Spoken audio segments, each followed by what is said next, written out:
अध्याय 6 ध्यान योग। श्री भगवान ने कहा, जो पुरुष अपने कर्म फल के प्रति अनासक्त है और जो अपने कर्तव्य का पालन करता है, वही सन्यासी और असली योगी है। वह नहीं जो न तो अग्नि जलाता है और न कर्म करता है।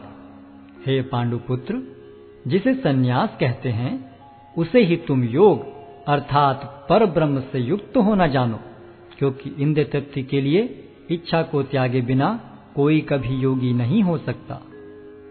अष्टांग योग के नवसाधक के लिए कर्म साधन कहलाता है और योग सिद्ध पुरुष के लिए समस्त भौतिक कार्यकलापों का परित्याग ही साधन कहा जाता है। जब कोई पुरुष समस्त भौतिक इच्छाओं का त्याग करके न तो इंद्रिय तृप्ति के लिए कार्य करता है और न सकाम कर्मों में प्रवृत्त होता है, तो वह योगारूढ़ कहलाता है। मनुष्य को चाहिए कि अपने मन की सहायता से अपना उद्धार करे और अपने को नीचे न गिरने दे। यह मन बद्ध जीव का मित्र भी है और शत्रु भी। जिसने मन को जीत लिया है उसके लिए मन सर्वश्रेष्ठ मित्र है, किंतु जो ऐसा नहीं कर पाया उसके लिए मन सबसे बड़ा शत्रु बना रहेगा। जिसने मन को जीत लिया है उसने पहले ही परमात्मा को प्राप्त कर लिया है, क्योंकि उसने शांति प्राप्त कर ली है। ऐसे पुरुष के लिए सुख दुख, सर्दी गर्मी एवं मान अपमान एक से हैं। वह व्यक्ति आत्म साक्षात्कार को प्राप्त तथा योगी कहलाता है, जो अपने अर्जित ज्ञान तथा अनुभूति से पूर्णतया संतुष्ट रहता है। ऐसा व्यक्ति अध्यात्म को प्राप्त तथा जितेंद्रिय कहलाता है। वह सभी वस्तुओं को, चाहे वे कंकड़ हो, पत्थर हो या कि सोना, एक समान देखता है। जब मनुष्य निष्कपट हितैषियों, प्रिय मित्रों, तटस्थों, मध्यस्थों, ईश्वालुओं, शत्रुओं तथा मित्रों, पुण्यात्माओं एवं पापियों को समान भाव से देखता है, तो वह और भी उन्नत माना जाता है। योगी को चाहिए कि वह सदैव अपने शरीर, मन तथा आत्मा को परमेश्वर में लगाए, एकांत स्थान में रहे और बड़ी सावधानी के साथ अपने मन को वश में करे। उसे समस्त आकांक्षाओं तथा संग्रह भाव की इच्छाओं से मुक्त होना चाहिए। योगाभ्यास के लिए योगी एकांत स्थान में जाकर भूमि पर कुशा बिछा दे और फिर उसे मृगछाला से ढके तथा ऊपर से मुलायम वस्त्र बिछा दे। आसन न तो बहुत ऊंचा हो न बहुत नीचा, यह पवित्र स्थान में स्थित हो। योगी को चाहिए कि इस पर दृढ़ता पूर्वक बैठ जाए और मन, इंद्रियों तथा कर्मों को वश में करते हुए तथा मन को एक बिंदु पर स्थित करके हृदय को शुद्ध करने के लिए योगाभ्यास करे। योगाभ्यास करने वाले को चाहिए कि वह अपने शरीर, गर्दन तथा सिर को सीधा रखे और नाक के अगले सिरे पर दृष्टि लगाए। इस प्रकार वह अविचलित तथा दमित मन से, भय रहित, विषयी जीवन से पूर्णतया मुक्त होकर अपने हृदय में मेरा चिंतन करे और मुझे ही अपना चरम लक्ष्य बनाए। इस प्रकार शरीर, मन तथा कर्म में निरंतर संयम का अभ्यास करते हुए संयमित मन वाले योगी को इस भौतिक अस्तित्व की समाप्ति पर भगवत धाम की प्राप्ति होती है।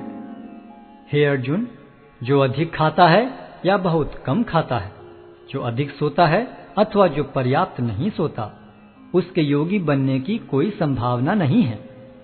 जो खाने, सोने, आमोद प्रमोद तथा काम करने की आदतों में नियमित रहता है, वह योगाभ्यास द्वारा समस्त भौतिक क्लेशों को नष्ट कर सकता है। जब योगी योगाभ्यास द्वारा अपने मानसिक कार्यकलापों को वश में कर लेता है और अध्यात्म में स्थित हो जाता है, अर्थात समस्त भौतिक इच्छाओं से रहित हो जाता है, तब वह योग में सुस्थिर कहा जाता है। जिस प्रकार वायु रहित स्थान में दीपक हिलता डुलता नहीं, उसी तरह जिस योगी का मन वश में होता है, वह आत्म तत्व के ध्यान में सदैव स्थिर रहता है। सिद्धि की अवस्था में, जिसे समाधि कहते हैं, मनुष्य का मन योगाभ्यास के द्वारा भौतिक मानसिक क्रियाओं से पूर्णतया संयमित हो जाता है। इस सिद्धि की विशेषता यह है कि मनुष्य शुद्ध मन से अपने को देख सकता है और अपने आप में आनंद उठा सकता है उस आनंदमय स्थिति में वह दिव्य इंद्रियों द्वारा असीम दिव्य सुख में स्थित रहता है। इस प्रकार स्थापित मनुष्य कभी सत्य से विपत नहीं होता और इस सुख की प्राप्ति हो जाने पर वह इससे बड़ा कोई दूसरा लाभ नहीं मानता। ऐसी स्थिति को पाकर मनुष्य बड़ी से बड़ी कठिनाई में भी विचलित नहीं होता। यह निस्संदेह भौतिक संसर्ग से उत्पन्न होने वाले समस्त दुखों से वास्तविक मुक्ति है। मनुष्य को चाहिए कि संकल्प तथा श्रद्धा के साथ योगाभ्यास में लगे और पथ से विचलित न हो। उसे चाहिए कि मनोधर्म से उत्पन्न समस्त इच्छाओं को निरपवाद रूप से त्याग दे और इस प्रकार मन के द्वारा सभी ओर से इंद्रियों को वश में करे। धीरे धीरे क्रमशः पूर्ण विश्वास पूर्वक बुद्धि के द्वारा समाधि में स्थित होना चाहिए और इस प्रकार मन को आत्मा में ही स्थित करना चाहिए और अन्य कुछ भी नहीं सोचना चाहिए। मन अपनी चंचलता तथा अस्थिरता के कारण जहां कहीं भी विचरण करता हो, मनुष्य को चाहिए कि उसे वहां से खींचे और अपने वश में लाए। जिस योगी का मन मुझ में स्थिर रहता है वह निश्चय ही दिव्य सुख की सर्वोच्च सिद्धि प्राप्त करता है। वह रजोगुण से परे हो जाता है। वह परमात्मा के साथ अपनी गुणात्मक एकता को समझता है और इस प्रकार अपने समस्त विगत कर्मों के फल से निवृत्त हो जाता है। इस प्रकार योगाभ्यास में निरंतर लगा रहकर आत्म संयमी योगी समस्त भौतिक कलमश से मुक्त हो जाता है और भगवान की दिव्य प्रेम भक्ति में परम सुख प्राप्त करता है। वास्तविक योगी समस्त जीवों में मुझको और मुझ में समस्त जीवों को देखता है। निस्संदेह स्वरूप सिद्ध व्यक्ति मुझ परमेश्वर को सर्वत्र देखता है। जो मुझे सर्वत्र देखता है और सब कुछ मुझ में देखता है, उसके लिए न तो मैं कभी अदृश्य होता हूं और न वह मेरे लिए दृश्य होता है। जो योगी मुझे तथा परमात्मा को अभिन्न जानते हुए परमात्मा की भक्ति पूर्वक सेवा करता है, वह हर प्रकार से मुझ में सदैव स्थित रहता है।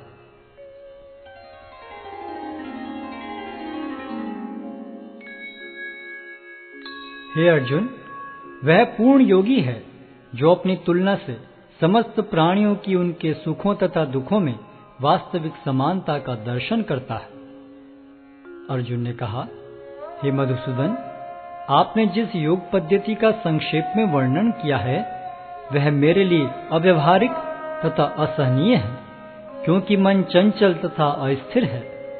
हे कृष्ण, क्योंकि मन चंचल, उच्छृंखल, हठीला तथा अत्यंत बलवान है, अतः मुझे इसे वश में करना वायु को वश में करने से भी अधिक कठिन लगता है।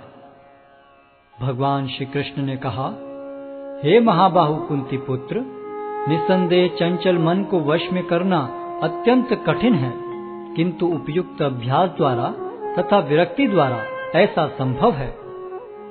जिसका मन उच्छृंखल है उसके लिए आत्म साक्षात्कार कठिन कार्य होता है, किंतु जिसका मन संयमित है और जो समुचित उपाय करता है उसकी सफलता ध्रुव है, ऐसा मेरा मत है। अर्जुन ने कहा, हे कृष्ण, उस असफल योगी की गति क्या है जो प्रारंभ में श्रद्धा पूर्वक आत्म साक्षात्कार की विधि ग्रहण करता है, किंतु बाद में भौतिकता के कारण उससे विचलित हो जाता है और योग सिद्धि को प्राप्त नहीं कर पाता। हे महाबाहु कृष्ण, क्या ब्रह्म प्राप्ति के मार्ग से भ्रष्ट ऐसा व्यक्ति आध्यात्मिक तथा भौतिक दोनों ही सफलताओं से च्युत नहीं होता और छिन्न भिन्न बादल की भांति विनष्ट नहीं हो जाता, जिसके फलस्वरूप उसके लिए किसी लोक में कोई स्थान नहीं रहता? हे कृष्ण, यही मेरा संदेह है और मैं आपसे इसे पूर्णतया दूर करने की प्रार्थना कर रहा हूँ। आपके अतिरिक्त अन्य कोई ऐसा नहीं है जो इस संदेह को नष्ट कर सके। भगवान ने कहा, हे प्रथापुत्र, कल्याण कार्यों में निरत योगी का न तो इस लोक में और न परलोक में ही विनाश होता है। हे मित्र, भलाई करने वाला कभी बुराई से पराजित नहीं होता। असफल योगी पवित्र आत्माओं के लोकों में अनेकानेक वर्षों तक भोग करने के बाद या तो सदाचारी पुरुषों के परिवार में या कि धनवानों के कुल में जन्म लेता है। अथवा वह ऐसे योगियों के कुल में जन्म लेता है जो अति बुद्धिमान है। निश्चय ही इस संसार में ऐसा जन्म दुर्लभ है। हे कुरुनंदन, ऐसा जन्म पाकर वह अपने पूर्व जन्म की दैविक चेतना को पुनः प्राप्त करता है और पूर्ण सफलता प्राप्त करने के उद्देश्य से वह आगे उन्नति करने का प्रयास करता है। अपने पूर्व जन्म की दैवी चेतना से वह न चाहते हुए भी स्वतः योग के नियमों की ओर आकर्षित होता है। ऐसा जिज्ञासु योगी शास्त्रों के अनुष्ठानों से परे स्थित होता है, और जब योगी समस्त कलमश से शुद्ध होकर सच्ची निष्ठा से आगे प्रगति करने का प्रयास करता है, तो अंततो गत्वा अनेकानेक जन्मों के अभ्यास के पश्चात सिद्धि लाभ करके वह परम गंतव्य को प्राप्त करता है। योगी पुरुष तपस्वी से, ज्ञानी से तथा सकाम कर्मी से बढ़कर होता है।